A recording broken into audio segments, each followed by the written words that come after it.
Eu estou falando com vocês aqui neste dia 7 de dezembro.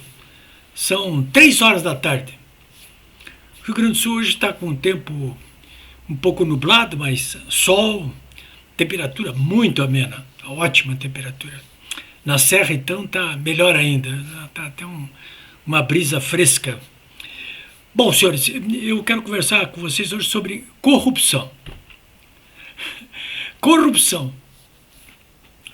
Vamos começar com uma notícia do dia desta terça-feira, dia 7 de dezembro. A notícia, claro, sobre corrupção envolve, claro, o ex-presidiário Luiz Inácio Lula da Silva. É que aquela questão da triplex do Guarujá, você deve estar lembrado, né? O Lula foi acusado de ter recebido como propina um triplex no Guarujá, em São Paulo.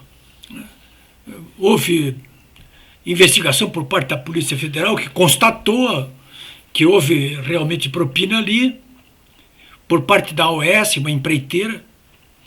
O Ministério Público Federal do Paraná fez a denúncia no âmbito da Lava Jato. O juiz, então, federal Sérgio Moro condenou o Lula no âmbito desse caso do triplex, condenou o Lula a 9 anos e 6 meses de cadeia. Isso foi em 2017. Então, o julgamento triplex foi isso aí. Ficou constatado que o Lula recebeu propina, corrupto, nesse caso aí, da OAS, em troca de favores que ele fez para a empreiteira durante o seu governo. 9 anos e 6 meses de cadeia, disse o Sérgio Moro na ocasião, em 2017. Os advogados do Lula recorreram ao Tribunal Regional Federal da 4ª Região, que tem sede em Porto Alegre, e os 3 desembargadores que julgaram o caso, o recurso do Lula e o recurso também do Ministério Público Federal do Paraná, eles resolveram que o Sérgio Moro tinha sido muito benigno na imposição da pena, porque os crimes cometidos por Lula, investigados pela Polícia Federal e denunciados pelo Ministério Público Federal, eram muito mais graves e que, portanto, o Lula tinha que ser condenado não pelos 9 anos e 6 meses de cadeia, condenação assinada pelo Sérgio Moro, mas condenado, como resolveu o Tribunal Regional Federal pelo voto unânime dos 3 desembargadores que julgaram o caso, 12 anos e 1 mês. Foi essa a condenação. Bom, segunda instância, condenado em segunda instância. O Lula ainda recorreu ao Superior Tribunal de Justiça, que confirmou a condenação.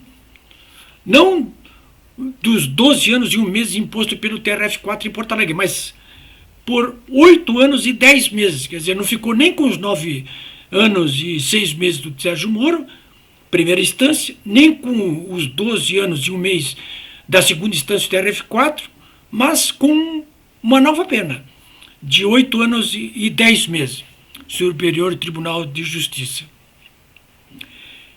Esse caso do triplex é que resultou na cadeia, cumprida pelo Luiz Inácio Lula da Silva, até ser solto por ordem dos seus amigos do Supremo Tribunal Federal. Passado em segunda instância ali, o TRF4 de Porto Alegre ordenou ao juiz Sérgio Moro que mandasse prender o Lula. E foi o que ele fez, de imediato. Lula foi preso no dia 7 de abril de 2018. O Supremo depois, inclusive, anulou esse julgamento aí. Ele não absolveu o Lula, ele anulou esse julgamento aí, porque estabeleceu uma filigrana jurídica aí, eu diria, que é de que o juiz do caso no Paraná, ele não tinha jurisdição sobre esse caso aí. E anulou o processo, mandou recomeçar tudo de novo. Por que eu estou falando nesse caso agora aqui com vocês aqui? Porque hoje o Ministério Público Federal, não do Paraná, mas o de Brasília, o Ministério Público Federal de Brasília, que deveria fazer uma nova denúncia para iniciar um novo julgamento do triplex, o Ministério Público Federal de Brasília decidiu o seguinte: olha aqui, não vamos fazer nova denúncia e não haverá novo julgamento. Por que razão? O Lula tem 76 anos. Está velhinho. Pela lei, conta em dobro o período para prescrição. A prescrição é quando alguma penalidade imposta a um réu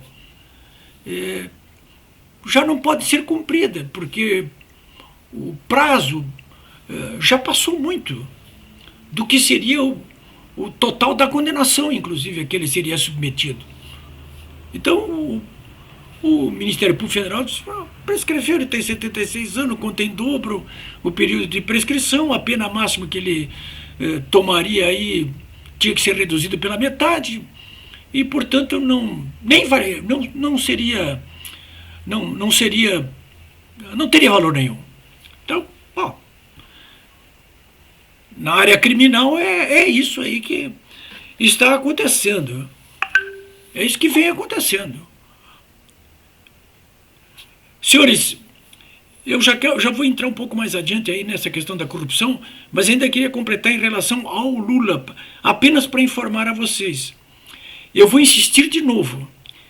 Nesses casos nos quais o Supremo Tribunal Federal se debruçou e anulou os julgamentos que resultaram na condenação do Lula, como esse caso do triplex, o caso do sítio de Atibaia, nesses casos aí não houve absolvição, o Lula não foi absolvido. Os julgamentos é que foram anulados, tem que fazer novo julgamento. E esse, pelo menos, desse triplex aí, na área criminal, ele está livre. Está livre. De qualquer maneira, quando o Lula foi preso por ordem do juiz Sérgio Moro ali, aliás, por decisão do Tribunal Regional Federal da 4ª Região, que o Lula e o PT nunca dizem: os 3 desembargadores lá de Porto Alegre, o Gebran Neto principalmente, aqueles 3 lá, eles é que estão me perseguindo. Não, eles nem falam neles, né? Não teria como falar. Ou no Superior Tribunal de Justiça, que também estabeleceu uma pena aí de, como vocês ouviram há pouco eu falar, em 8 anos e 2 meses. Quer dizer, a petezada, o Lula não diz: olha, o Superior Tribunal de Justiça estava fazendo política. Eles nem falam lá. O Tribunal Regional Federal da 4ª Região nem falam nele.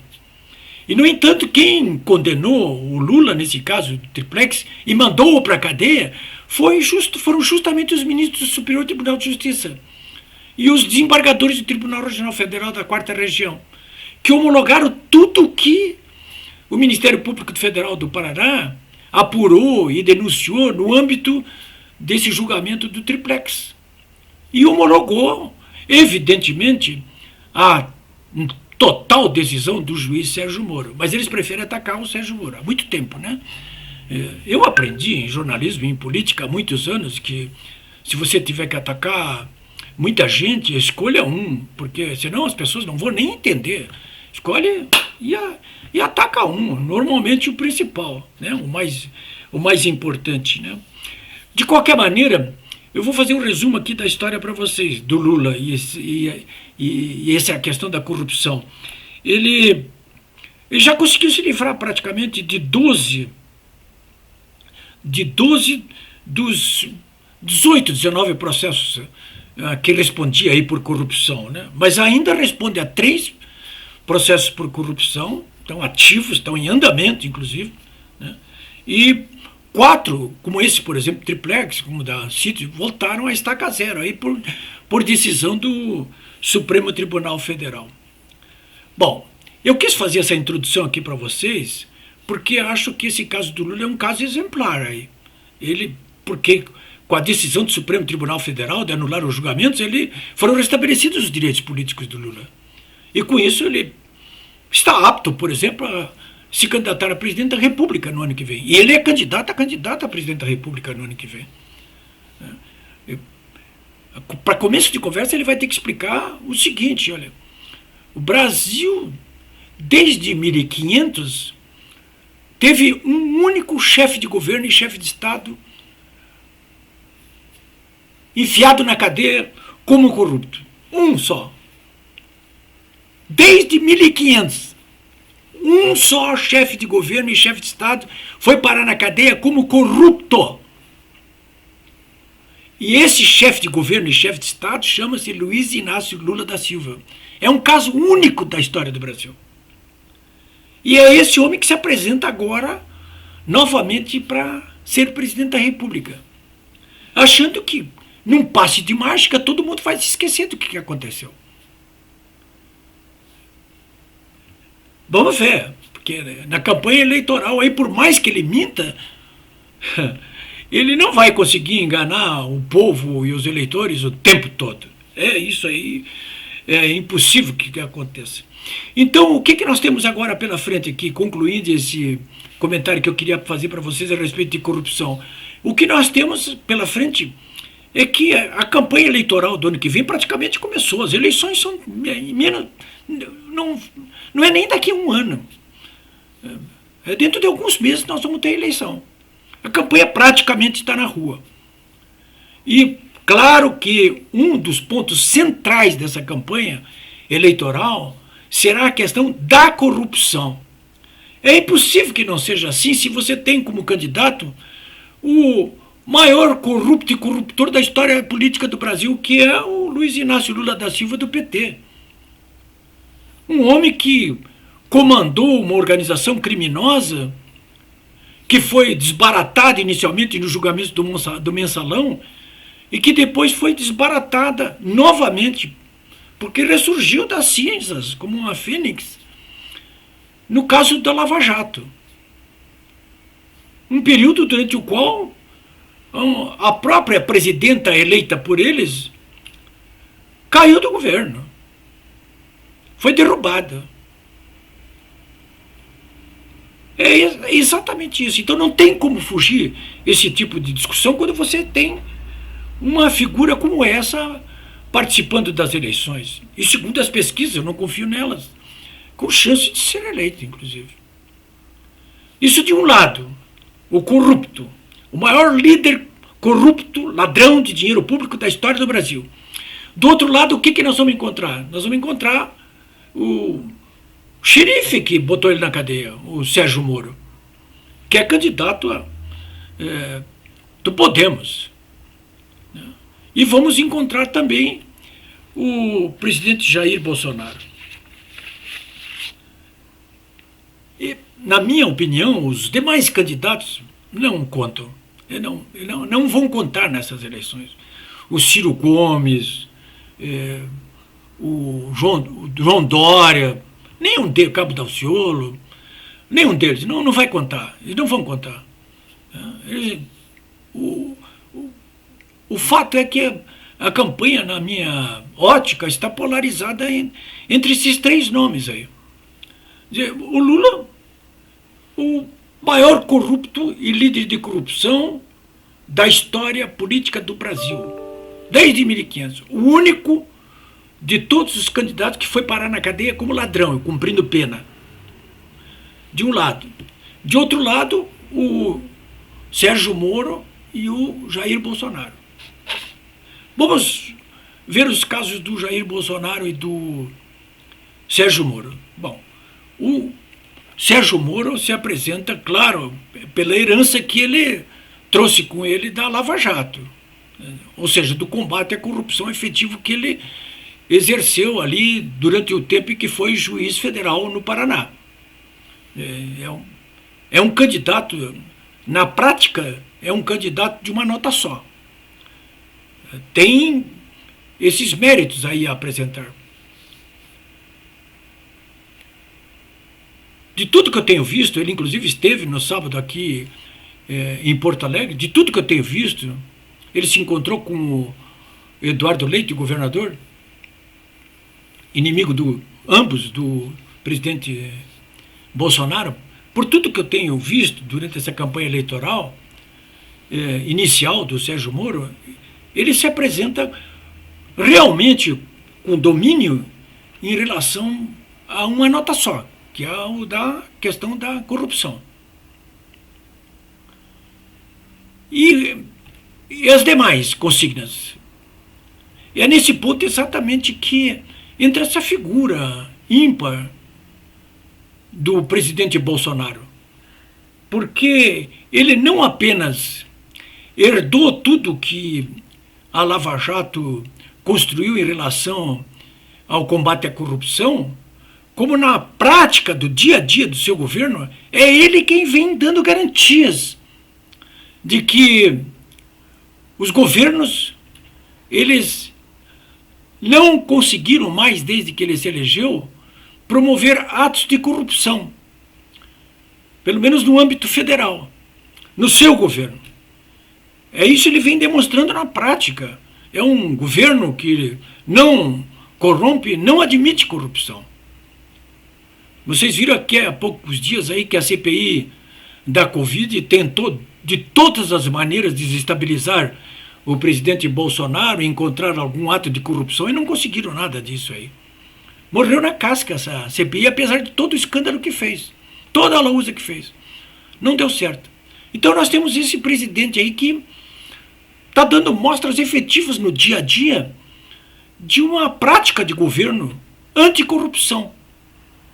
Além disso, se distingue muito ainda do outro candidato, do ex-juiz Sérgio Moro, porque em relação àquelas consignas que o povo colocou nas ruas desde 2015, na prática, o presidente Bolsonaro vem construindo soluções para elas, que é o resgate, o restabelecimento dos princípios da legalidade e da moralidade, os valores sociais, éticos, portanto também morais, valores culturais, valores políticos, valores econômicos, enfim, todos esses valores aí, que estão sendo reconstruídos a duras penas, né? Claro que o eixo do mal está aí vigilante, tentando torpedear as ações do governo a todo momento, agora garantidos, inclusive, por essa ação ininterrupta de obstáculos criados pelo Supremo Tribunal Federal. Mas então é o que nós temos em jogo aí, nesse momento. E eu sei que, com certeza, ninguém vai morrer de tédio daqui até as eleições do ano que vem. E eu sei que vocês, como eu, não terão a menor dúvida no momento de escolher aquilo que serve mais ao povo brasileiro, ao Brasil, e que corresponda a todo aquele esforço que eu e vocês fizemos indo para as praças públicas desde 2015, e que resultou na eleição do presidente Bolsonaro, e que precisa ser reeleito para completar essa obra aí, sobretudo em relação à necessária asepsia que precisa ser feita no âmbito do Supremo Tribunal Federal e do próprio Congresso Nacional. É isso aí, senhores.